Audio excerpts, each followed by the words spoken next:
It was a bleak, overcast Friday afternoon, the kind of day that makes you feel as if time is moving slower than usual. The sky outside the classroom windows was a dull gray, casting a faint, washed-out light over everything. It was seventh period, and all of us were restless, barely able to contain our excitement. In just a few minutes, the bell would ring, signaling the end of the week and the start of spring break.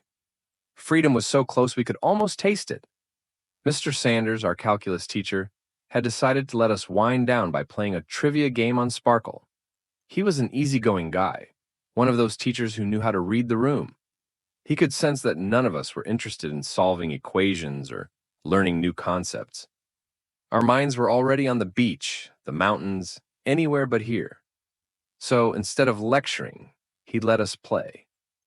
The game was simple and lighthearted, a brand logo quiz that we all got into with unexpected enthusiasm. It was during one of these rounds that everything changed. My friend Anna had just guessed Adidas, and the whole class burst into laughter when she boasted about her victory.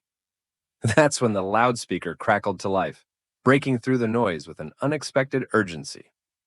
Attention all teachers and students. The dean's voice was unsteady, trembling with a fear that cut through the room like a knife. This is not a drill. I repeat, this is not a drill. All teachers, please initiate immediate lockdown procedures. Secure your rooms and remain silent until further notice. The words sent a chill through me.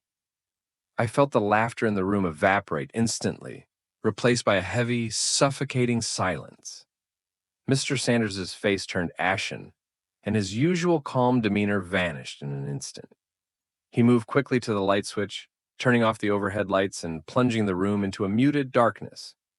The faint glow from the cloudy sky outside was the only illumination, casting long shadows over our faces. He motioned for us to move to the back corner of the room, away from the door and windows. We huddled together, a cluster of trembling bodies, trying to make ourselves as small and invisible as possible. My heart was pounding so loudly I was afraid it would give us away. I glanced around at my classmates, their faces mirroring my own terror. No one spoke. We all knew what this meant. Lockdowns weren't rare, but this was different.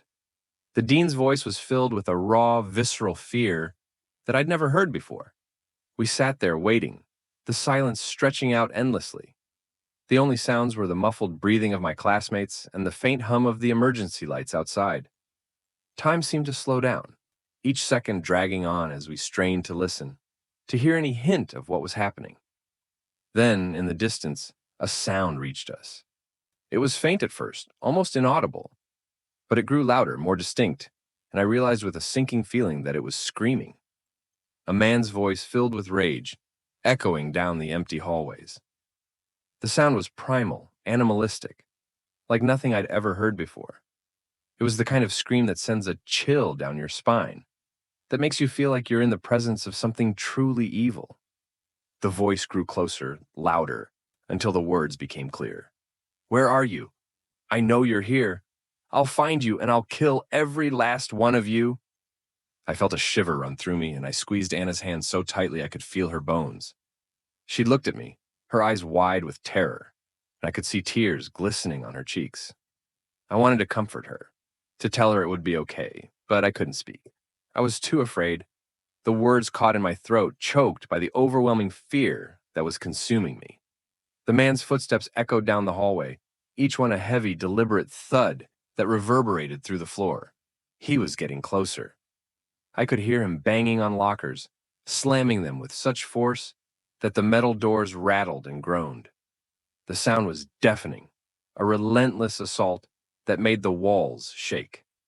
He was searching for us, hunting us, and there was nothing we could do but sit there, helpless, waiting for him to find us.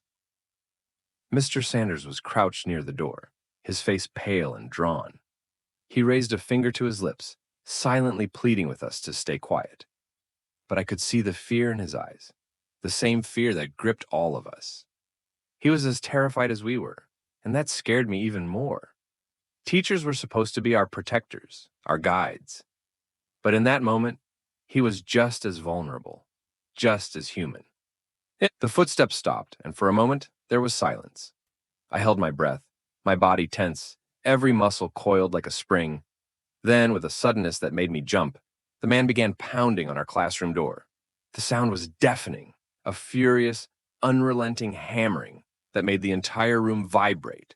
I could feel the impact of each hit reverberating through the walls, through my bones. "Open up!" he screamed, his voice filled with a manic desperation. "I know you're in there. You can't hide from me." I could feel Anna's hand shaking in mine, her fingers cold and clammy. The girl beside her was sobbing softly, her shoulders shaking as she tried to stifle the sound. I wanted to tell her to be quiet, to keep still, but I was too afraid to move, too afraid to make a sound. The air in the room felt thick, heavy, like we were all breathing in each other's fear. The pounding continued, each hit harder than the last, until it felt like the door would splinter and give way at any moment. I could see the door buckling under the force, and I clenched my fists, bracing myself for the inevitable. I could already picture him bursting through, his eyes wild, his face contorted with rage. I could see him coming for us, one by one, and I knew that there was nothing we could do to stop him. Then, as suddenly as it had started, the pounding stopped. The silence that followed was almost worse than the noise. It was a heavy, oppressive silence, filled with the weight of everything we had just experienced. I could hear my own breathing, shallow and rapid, and I forced myself to slow it down, to stay calm. The loudspeaker crackled to life again, and the dean's voice filled the room. "Teachers, remain in lockdown. The individual has not been apprehended. Please stay where you are and wait for further instructions." I felt a wave of relief wash over me, but it was quickly replaced by a new kind of fear. He was still out there somewhere, lurking in the shadows. We were still in danger, and there was no way of knowing when it would end. We sat there in the darkness, waiting, each minute stretching out into an eternity. I could feel the tension in the room, the fear that hung in the air like a thick fog. No one spoke. No one moved. We were all trapped in our own private hell, each of us praying silently for it to be over. Finally, after what felt like hours, the loudspeaker crackled again. The dean's voice was still shaky, but there was a note of relief. "Teachers, the individual has left the premises. Please resume classes, but keep your doors locked and remain vigilant." Mr. Sanders let out a shaky breath and turned the lights back on, though he kept them dim. We sat there, too stunned to move, our bodies still coiled with fear. I looked around at my classmates, at their pale faces, their wide eyes, and I knew that none of us would ever be the same. We had come face to face with something dark, something evil, and it had left its mark on us. As the day wore on, rumors began to spread. A janitor had found the man hiding in a storage closet at the back of the school, curled up in a ball, his eyes wild and vacant. The janitor claimed he'd seen the handle of a gun sticking out of the man's pocket. The cold gleam of metal, a chilling reminder of how close we had come to disaster. The man had slipped away before the police arrived, vanishing into the night like a ghost. To this day, I can still hear his voice, the raw, angry scream that had shattered the peace of our quiet school. I can still feel the fear, the suffocating terror that had gripped me in that dark room, and I know that no matter how much time passes, I'll never forget the horror of that day, the feeling of being hunted, of being powerless, of knowing that in a single moment, everything can change.